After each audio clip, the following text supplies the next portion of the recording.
So now what does that do? This isn't the hearing aid that people think of. This is your personal assistant. It's going to become Jarvis, like an Iron Man. Its hearing technology is so intelligent, it's superhuman. We're pushing the edge of innovation. We introduced the first hearing aid with AI in 2018. Nobody's talking about it. We're that far ahead of our competition.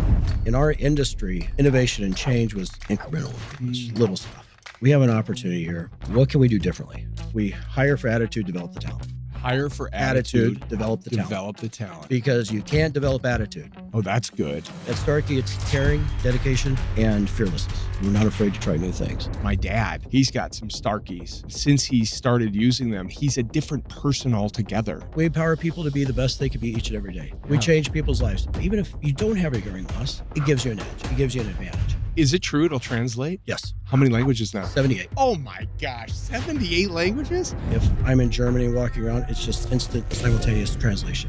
The goal is break down the walls of communication around the world. People need to listen more than talk. How far out are you planning and thinking? Is it a year? Is it 5 years? I know what's coming in 2030. You do? Our products in 2030 will make this thing look like a toy. Kevin O'Leary, I met him for the first time. He's looking me right in the eye, and I'm just listening. Tell me more, right? Yeah. And he goes, before we get to the episode, will you do me a favor and subscribe to Cleared for Takeoff? It's one little thing that you can do to help us and our channel so that we can continue to give you great content. Thanks so much, and I hope you enjoy the episode. Brandon Sawalich, welcome. Thank you, Charles. It's good to have you. I'm excited to be here today. A lot of people call you a disruptor in your industry. Yes. You have changed the world in a lot of ways. And I just want to get, before we get into the detail of it, how did you become a disruptor? What made you the way you are? Oh, I could go back to my childhood probably, but I think for me, it's always been, it's not that I like a rule follower, but I like to okay, how do we make it better? It's for me, whether it was when I was growing up and in school, playing sports, what can I do that the others aren't to get an advantage or to make something complex simple? And for me, I'm always pushing myself, and my team will probably tell you others themselves, because for me, it's not that it's never good enough. We could do more. We do better. How do we do better? And so, it's like a big puzzle in my mind. And so I'm putting pieces together. I'm trying new pieces. Or, you want to change things. So I tell people at Starkey or my kids, challenge the because. Yeah. Because I heard a lot of, why do we do it that way? Well, because that's the way we've always done it. No, you can't, whether it's in life or business, you have to be willing to try new things. Yeah. I remember reading that article that Damon published, and you were talking about challenging because. Yeah. And I was like, that is such a great way to look at things.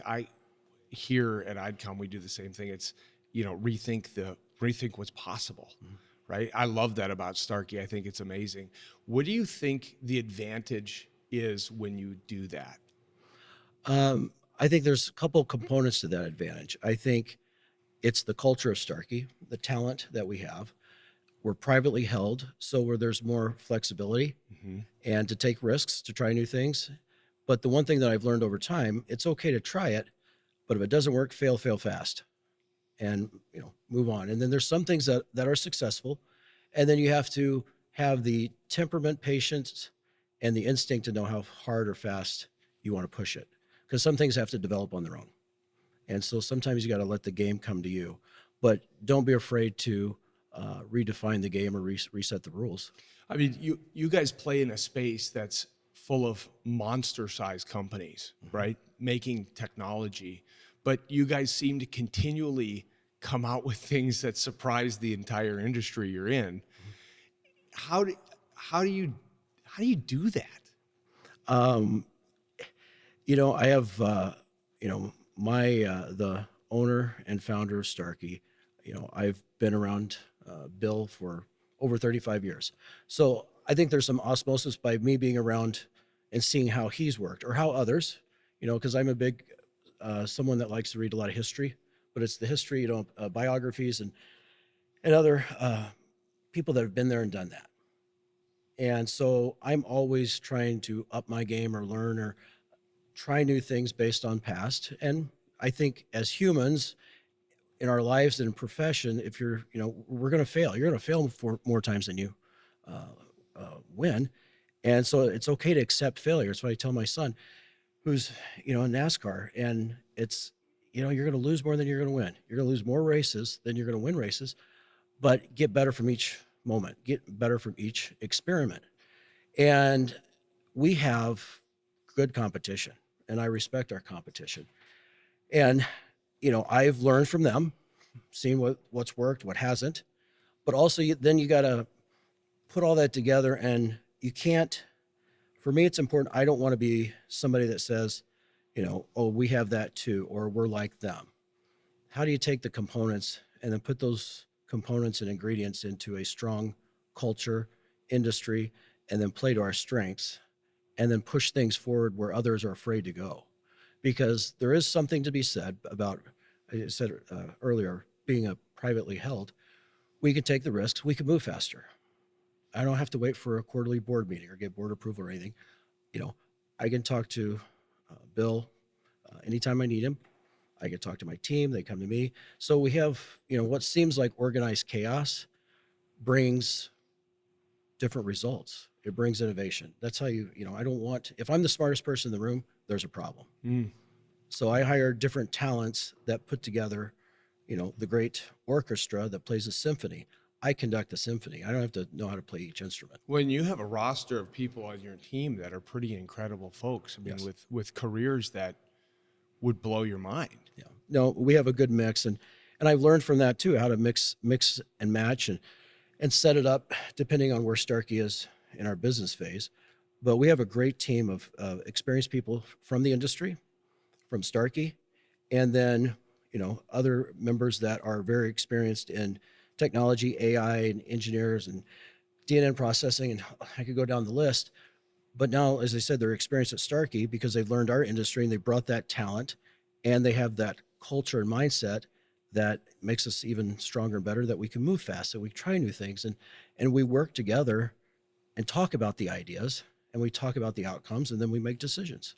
So how do I, for the audience, which is mainly CEOs, entrepreneurs, people that are looking to scale and grow and learn about themselves, how do I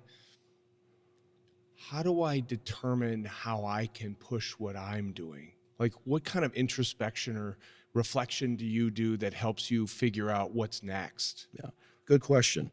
It's you have to take care of the current business, right? You've got to make sure that, okay, are we where we need to be with what the market demands from our customers and patients? Starkey, our products, technology, it goes to hearing healthcare professionals and audiologists. They sell their services and our products to the patient. So we don't have a direct one-to-one. So we really have two customers. And, it starts with the patient. What's best for the patient is best for our customer, is best for Starkey. That's how I look at it. Then if I'm looking up and out to what's next, where's the patient going? In 3 to 5 years, how are they going to go get hearing aids? Where are they going to get hearing help? What's the role of the patient?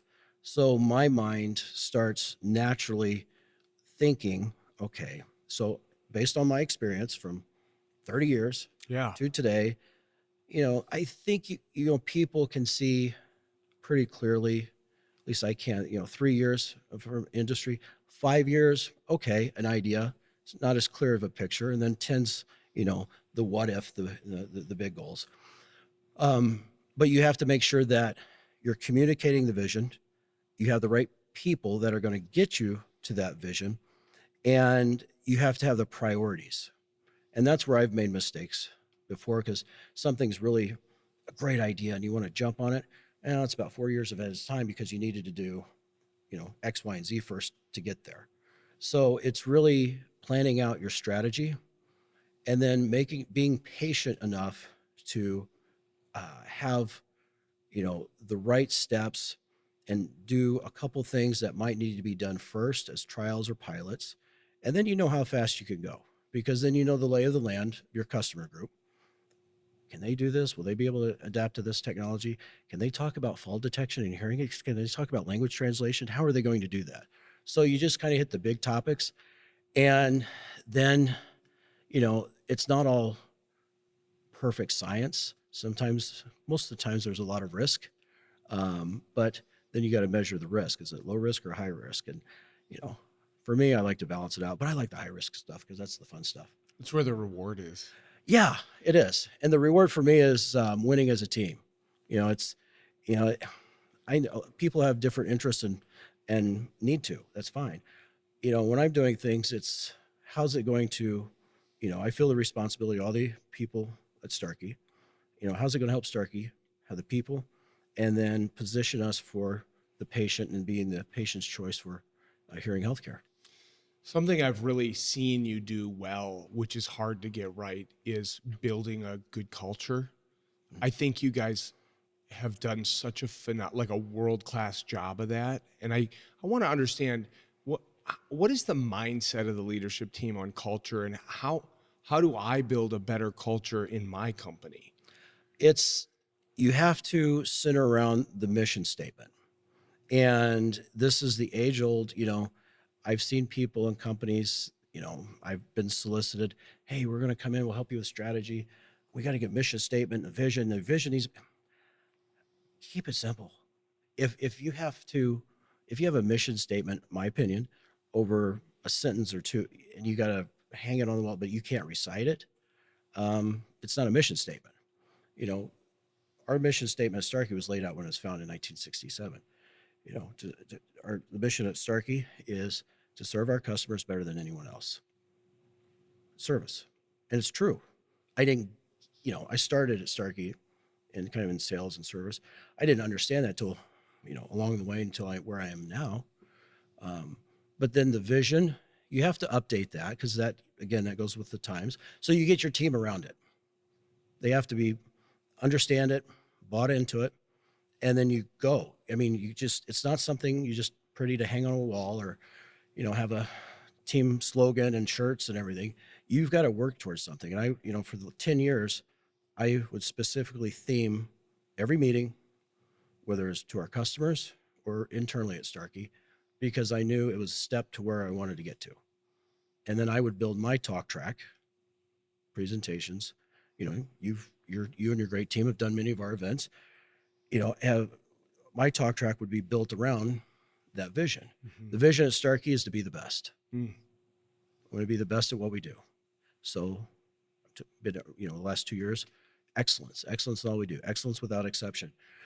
And that gets people talking. You have to back up your talk. If you say something, and then you have to help them explain, what does that mean? How do I see it? What do I do?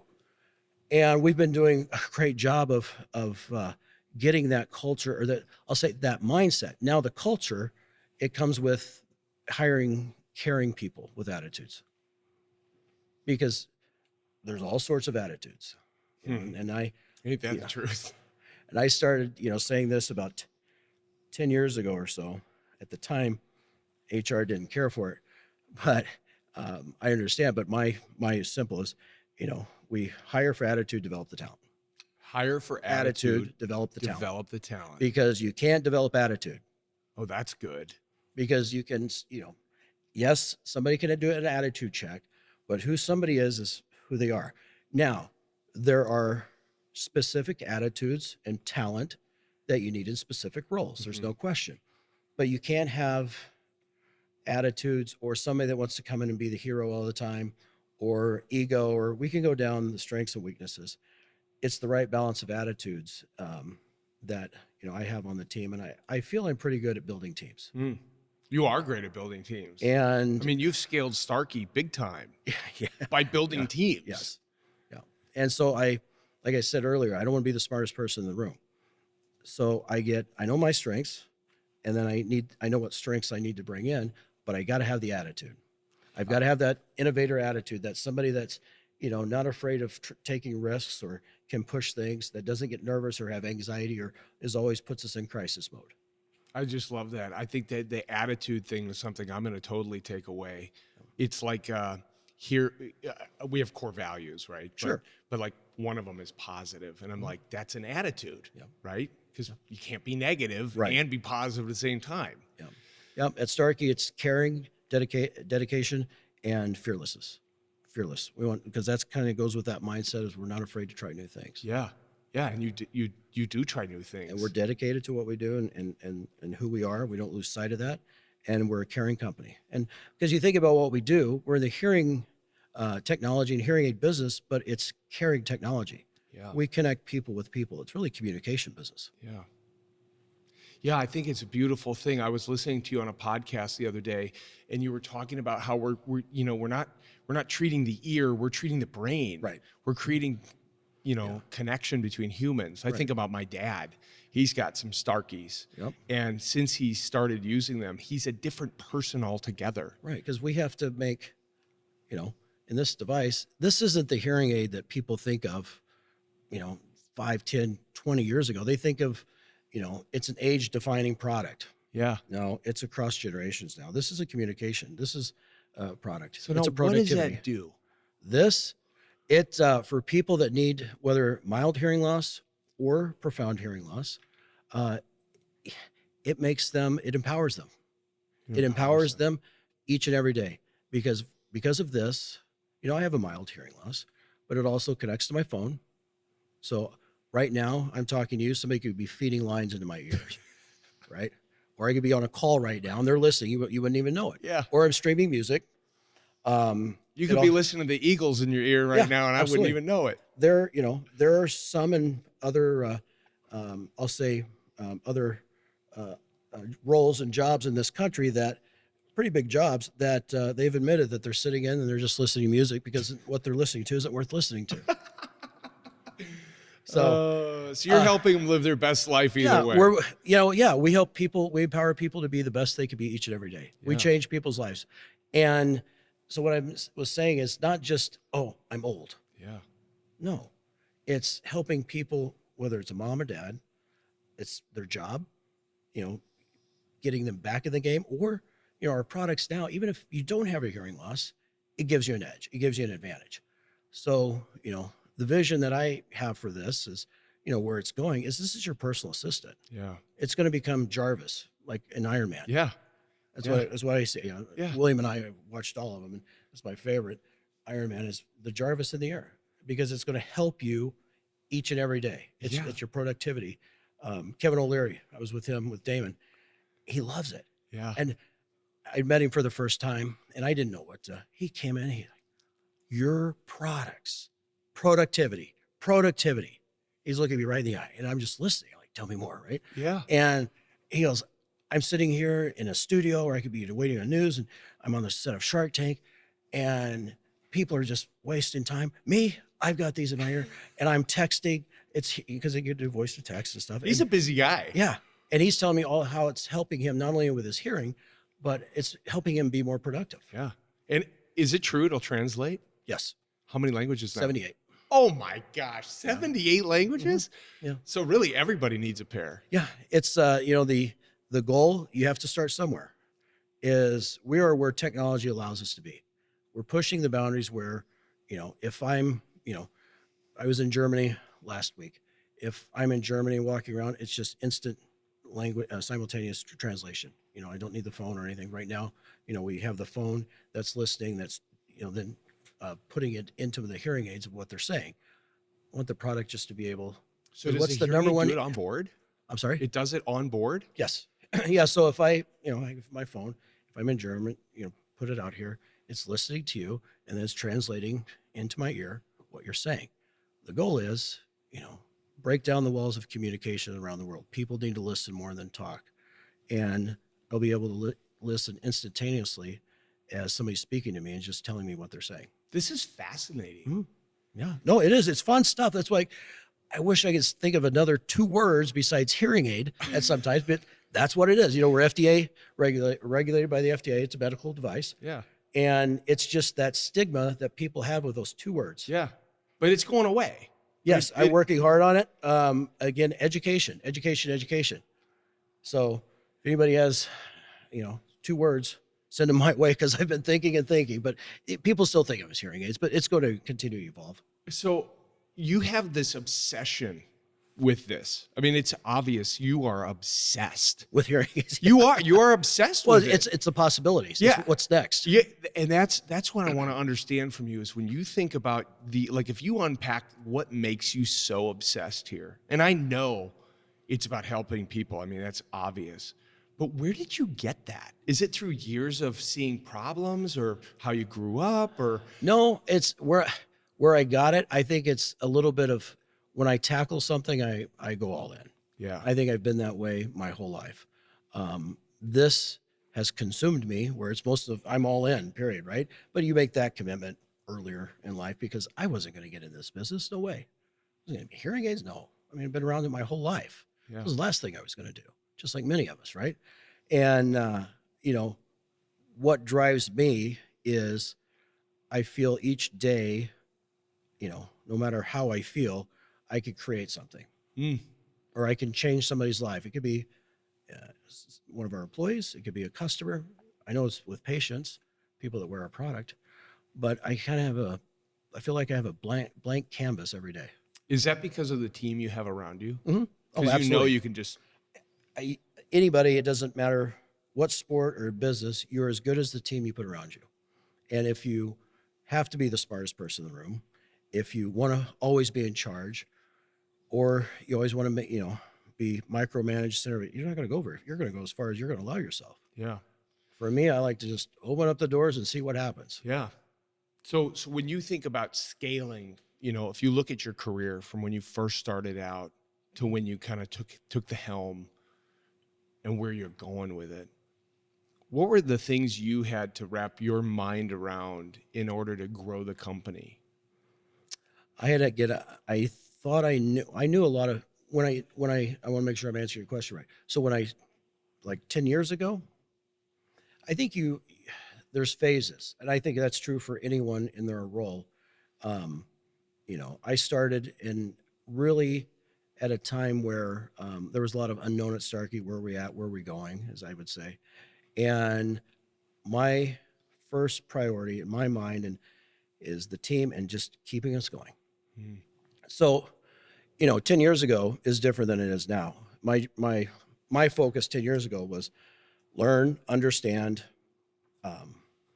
ask questions, listen, customers, and kind of go from an unknown to develop a plan. And that's where I think you've got to learn from history and in your own career, having the patience, even over the last 10 years, which lever to pull, which wire to cut at what time, because that's where the experience and the confidence comes in. And, then you start going into, okay, who do we want to be?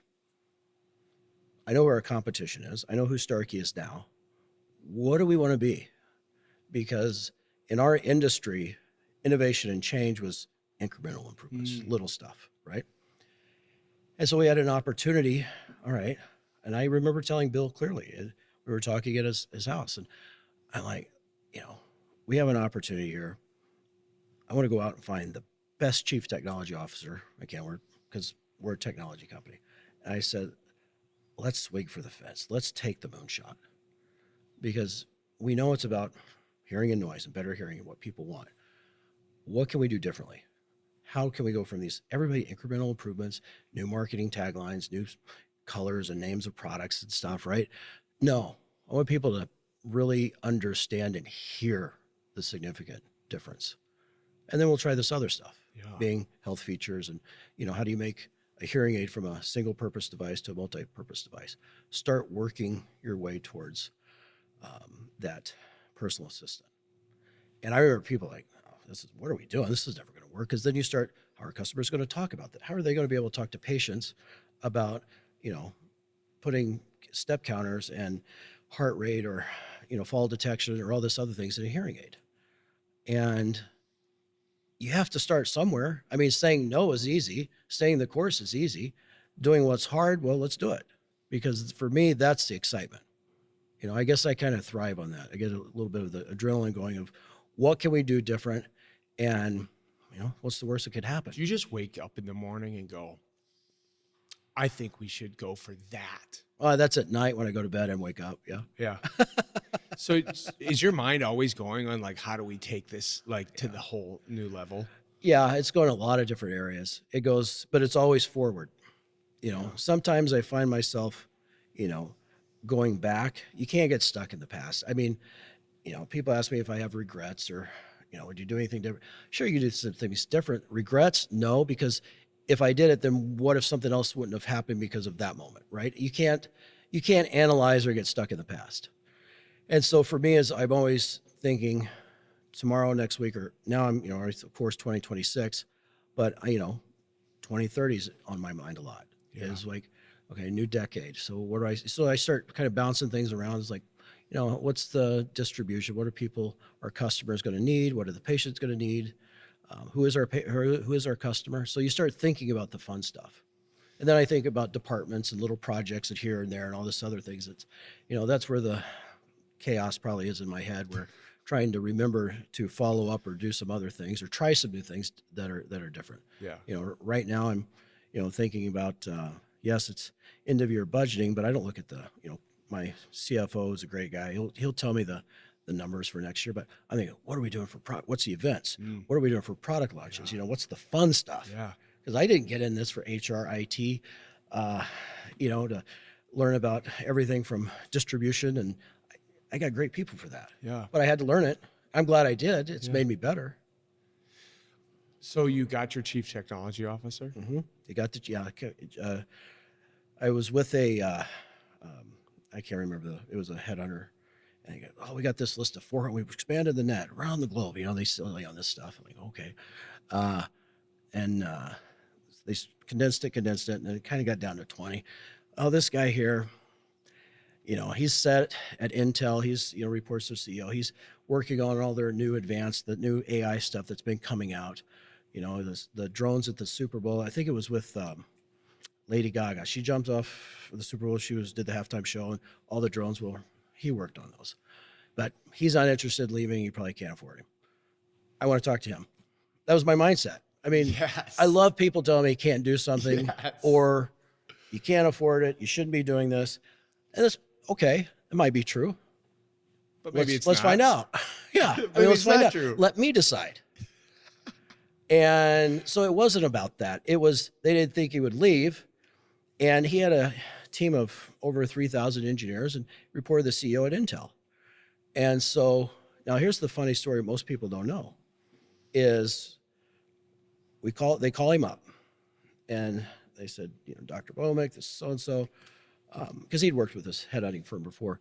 And he said, we got this company, explained who we were. Are you interested? They have a CTO role. Oh, no, I'm very happy. Thank you. Appreciate so-and-so calling me. If anything else, call again. Hangs up. And then Achin, who's our CTO, he sits back, thinks for a second. She calls the guy back up.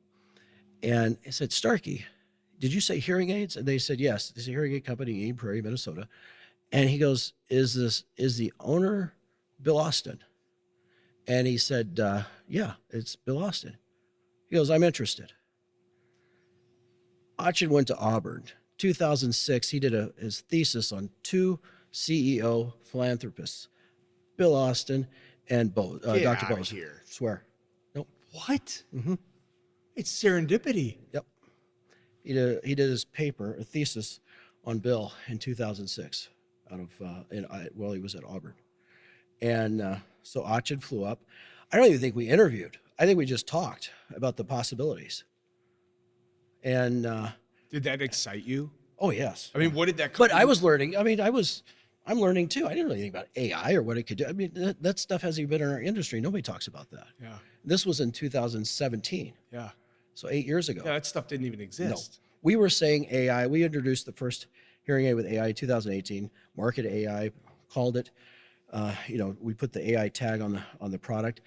Nobody's talking about it. No, AI wasn't. Now it's everywhere, of course.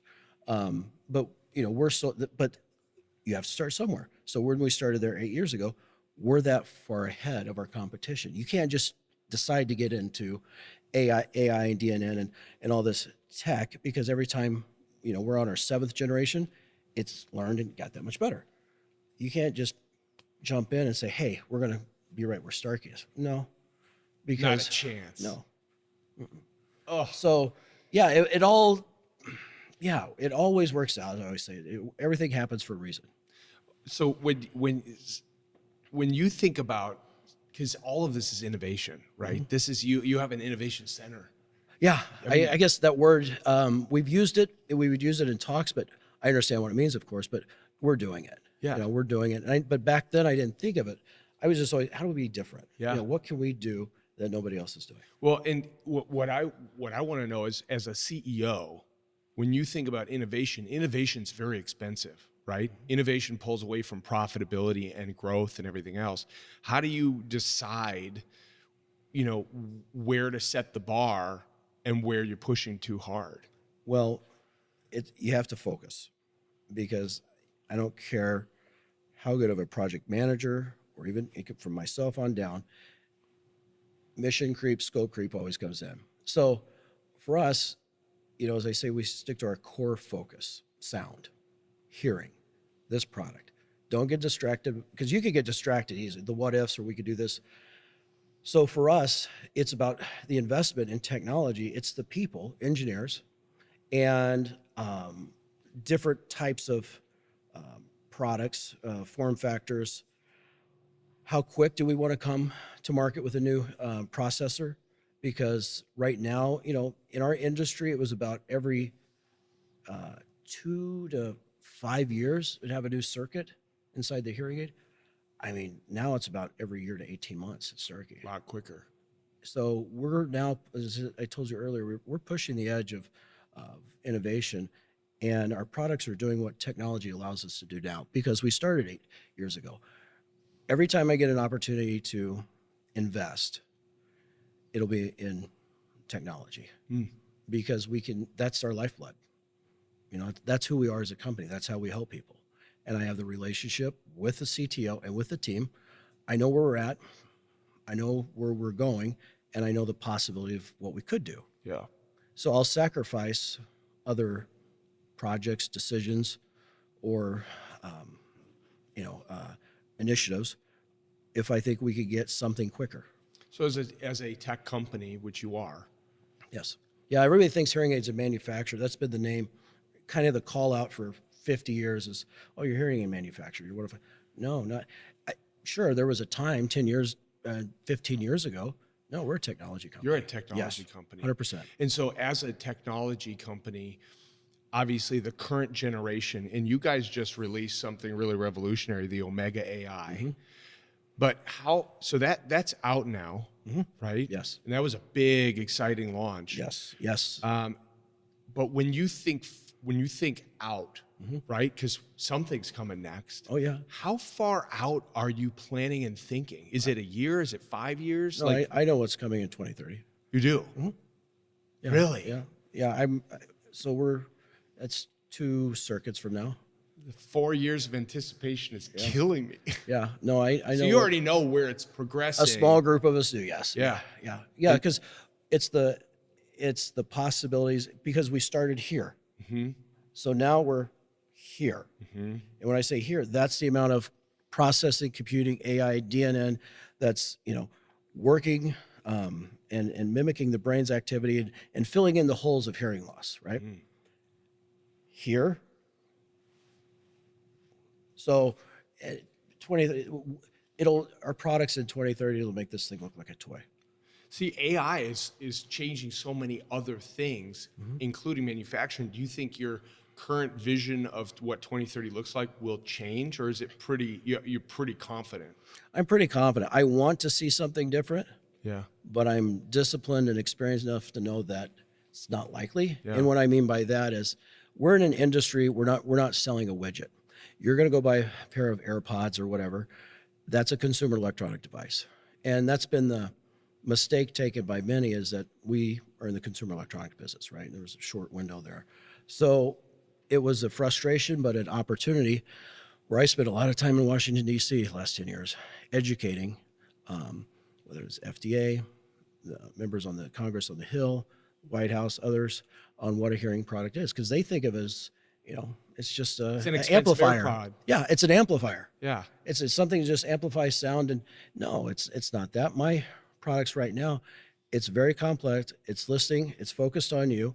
I've got it set, and it knows that we're having a conversation, and the person that just opened the door over there, I can think that and heard it, but it won't overshadow our conversation because the hearing aid, the technology, is scanning my environment. And it's given me depth perception of in my hearing, where I understand now where we're in conversation, and if I think about what's going on, then I can hear it. It's like a superpower. There, yeah, exactly. So Well, everybody should have these. I that's- need to get a pair. Yeah, it is. Well, that's what I've been saying. It is, what we build. It's a superpower. It's the Jarvis in the ear. It's, it's not really a tag. It's a statement because of what it is. It's technology. Hearing technology is so intelligent. It's superhuman. So did I hear that you said at one point that the ear is the new wrist? Yeah, for I was wearables? going. I missed that. We're back in 2000. How are people going to talk about it? And I said, well, the ear is the new wrist. That was in 2018, I think. And so then they can relate and understand. And so the ear is a gateway to overall hearing. I mean, you could take your temperature in your ear. You do a lot with the ear. So we could do heart rate. We have products that can coming out with and working with fall detection, which we have now, and balance, because yes, in age with hearing loss, there's a risk of falling and balance. So fall detection, what does that do? If someone falls over, it alerts through the cell phone? So if with our products, and we're the only ones that continue to do this, and I've had stories where we've saved people's lives, literally. They get the product, and I could tell, put in the app, here's 3 cell phone numbers. And if I'm walking or running or whatever, and I fall, the hearing aid detects a fall if I'm wearing it, and it's going to text you that a fall has been detected. And so then no more alert button. no, you don't need that. It comes through your phone through a text. And, it's not for everybody, of course. You're not going to sell that feature to, somebody that doesn't need it, but there are people that live alone and their loved ones want, so again, we're providing options to people. Yeah.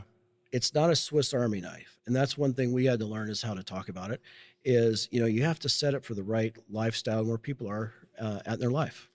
Okay. So I want to, when you were talking about all of this, and you're talking about hearing aids, and you're like, it's not a sexy industry and all that. When you think about, oh, it's cool. No, it's cool. It's now. so cool. I want to say, yeah, our products are sexy, but I haven't been able to get there where I'm comfortable saying that. Yeah, no, you're the first. I mean, one I say it, but they are. They are. They're very. It's a very sexy product, and what I keep thinking about is when you are processing in your mind how to reframe basically an entire sector. Yeah, that's a monster task. It is. But it's a hill that I feel we're climbing, and we're not falling back, because that's why I'm doing podcast. I'm not out here doing a podcast with you because I'm going to make my resume look good. I've been doing the good word. Exactly. And I've been doing podcasts and getting myself out there more for Starkey, and for that reason, I work with my buddy Damon John, and that's why. Yes, we're good friends. We've been good friends for 10 years, but a couple of years ago, we talk about, growth and market share, mind share. How do I change people's minds? Yeah. Influence. So I started doing a podcast, more interviews. It's not because I'm trying to make money or, again, get my next job. I would have one resume, one line on my resume, as far as I'm concerned, I think. Yeah. But I want to change minds because it's the news, the media, social media. Anytime there's a story on hearing loss or somebody needs a hearing aid, they pull these pictures from 30 years ago. Yeah. I don't know. The little squeaking ones. And then I don't have to, what's great now is I don't have to call my team in marketing. They take care of it because they know I'm going to call them. I was just like, what? Because it's a disservice, whether it's NBC, CBS, something, they're showing people that's not reality. And they don't look at it like this. And I get it. There's a lot of things going on in the world. They're doing somebody a disservice because they're not going to go out if they need hearing help after seeing that in the year 2025.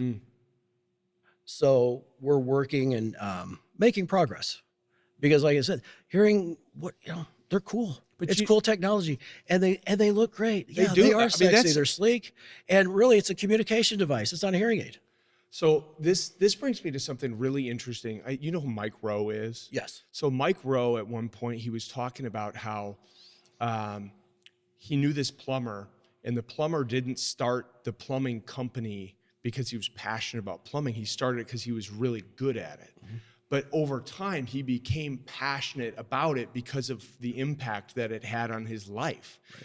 And I think you have taken that actually a step further, which is interesting, where you've taken something that, like we were saying, wasn't a very sexy thing. Right. You took your talent and your excitement for it. You became really passionate, and now you're changing the entire perspective of a whole category. Yeah, I've heard my whole career at Starkey, most of my career, oh, well, people won't buy this. They don't like that. Hearing aids don't sell here, or there's the stigma. I've heard what's wrong for so long. I'm like, what are we going to do? What's the solution? Let's have some fun, right? It's how can we make a difference? How many people suffer from hearing loss?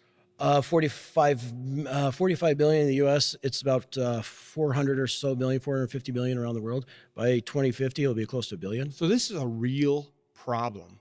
It's an aging population, and yes, it's a growing problem. But people don't take action because they don't think, I'm not going to die from it. I'm okay right now.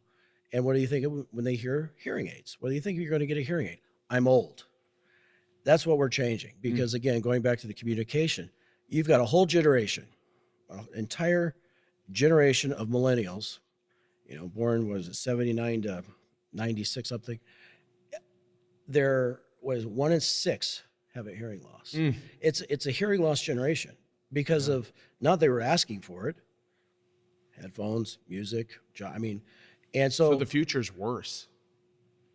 Or yes, or they'll have a solution depending on how bad it is. But when I started at Starkey in '94, it was all about the baby boomers. Wait till the baby boomers get into the age 60 plus, because then all of this is going to open up. Because the average first time wearer of a hearing aid was 68 years of age, 65, 68.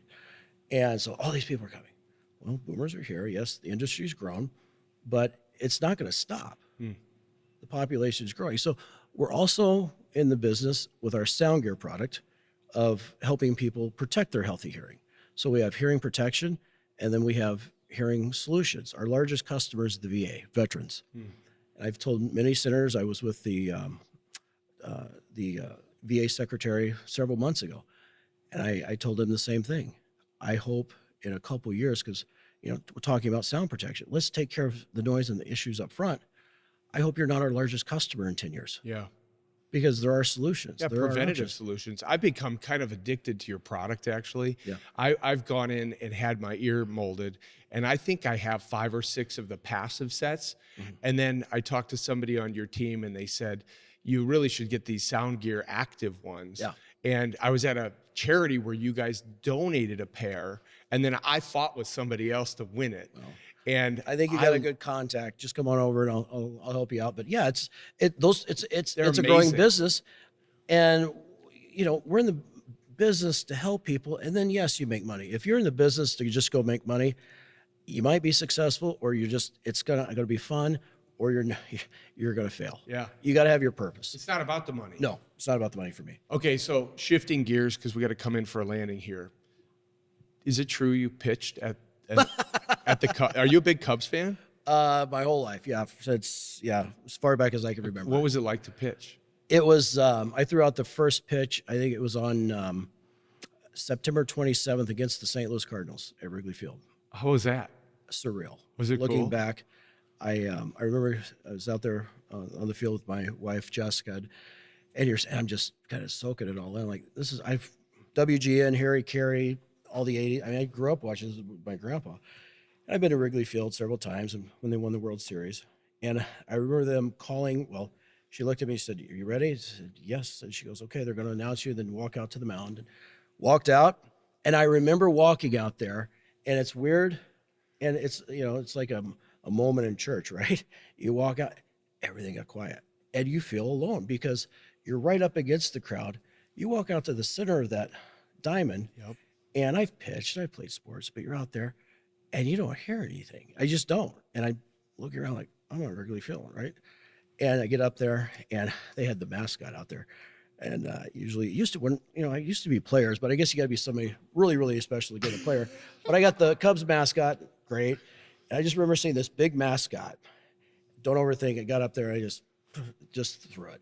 I warmed the arm up earlier, a couple hours early, to a vacant parking lot next to Wrigley Field, but because I knew no matter what we just talked about, Yeah. it's funny you brought it up. It was like I never thought I'd do anything like that, and but I knew if I bounced that pitch, if I bounced it, that would define my career and my life. I don't know why in my head I was like, for So you 2 were months, nervous. No, I was determined. I wasn't nervous. just I will tell you, I focused. wasn't nervous. I was. I never got nervous. I was focused. Yes, because I knew. Because I've played baseball my whole life. I knew if I overthought it, or if my hand was sweaty or something, anything could go wrong. And I even asked. I talked to Alex Rodriguez when I went to a Timberwolves game. Yeah. He said, "You're just throwing out the pitch." We were talking. He goes, "Just warm up, get your slot, your arm angle, and all this." He's telling me, and he's really Coaching getting you into through me, it. coaching me Yeah. through it, right? Yeah. And I know I'm sitting there thinking, like, none of this matters. It's just going to be what happens when I get out there. President Bush told me personally when we were talking one-on-one, 9/11, 2001, he threw out the pitch. I was the most nervous he's ever been I bet. because he knew he had to throw a strike. Yeah. And so I get asked, CEO of Starkey Hearing Aids, go out, throw out the first pitch for the Cubs. Excited, yes. Not going to bounce it. Can't bounce it. So you practiced. You were ready. Oh, yes. Even Alex texted me in the morning, go get it. Just remember, get that arm angle out. Did you feel like after you did it, were you like, Yeah, I did feel relief. I did. It was a little outside. The mascot had this big character cartoon glove. He dropped it, but it was belt level, just a little to the outside. But I'm fine. what would young Brandon have thought of that? Oh, no way. No, Really? No. He'd be like, no way. No, my sophomore high school guidance counselor didn't have much aspiration for me, I'll just say. And I didn't give him much. So Yeah. totally different time, but no way back then. I mean, I lived, breathed, watched Cubs baseball forever. I'm so glad you did that. Yeah. That's a bucket list right there. Yeah. And it started really when I had lunch with Ryan Sandberg last August. We got connected, and he was my childhood hero growing up. Come on. Yeah. And then we were supposed to have lunch for an hour. We sat there and talked for 2. I was like, you're in awe. I was probably more nervous about that. I bet. And nicest man, nicest guy. I mean, it's like I had therapy for 2 hours of my childhood and, getting insight from him. And that's what started it. Yeah. And then, he just passed just almost a year to the day that we Man, had I'm lunch. glad you had lunch with him. Yeah. Yeah, I wasn't going to. We were going to wait. The date he put in was going to be this year. And I remember thinking I need to go. I don't know why I remember thinking I need to go because I knew he was battling cancer then. Yeah. And so you don't skip those opportunities. Well, I'm glad to hear you got nervous because I was nervous interviewing you today. No, I appreciate it. This is fun. I don't even feel like I'm being interviewed. I feel like 2 friends are having a conversation. I love that. I have one last thing, and I'm this is how I wrap it up. What do you want to be remembered for? A good guy.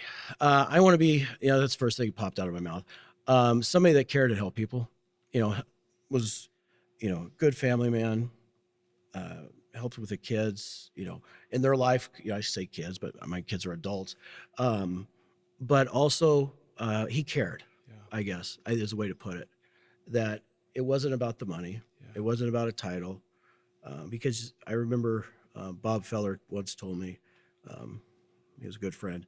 He said, "You can't take that vault to the bank." He's talking about somebody else. You can't take that vault to the grave with you. They don't tow it behind a hearse. And I've never been about that. I've been about just wanting to help be part of a team and help people be successful and feel good about what they do. Yeah. Because at Starkey, the pyramid to me is upside down. I work for everybody at Starkey. I have to play my role. Yeah. I'm not worried about, what I'm going to get paid or all that takes care of itself. Yeah. Are we doing a good job taking care of our customers? And am I doing what I said I would do? I have no doubt you're going to remember like that. You've done that for me, actually. You've done a lot. Just watching you, you've mentored me from afar. So Well, it's nice to hear. yeah, I didn't know that. yeah, But you and your team are always great to work with. And, you know, our products help change people's lives. And I tell people, and you're part of this equation, is we have to bring our products to life. We have to give them that personality so we can explain the benefit. yeah. It's an honor to be a part of it, and it's an honor to be with you here. I appreciate it. This was a lot of fun. Thanks for coming. My pleasure. Hey, if you like this episode, make sure you subscribe, share it with somebody you like, and of course, make sure you check out my company, Eide. We produce conferences and events all over the US, and if you know of a conference or an event that's looking for the best company in the business, check out eidecom.com.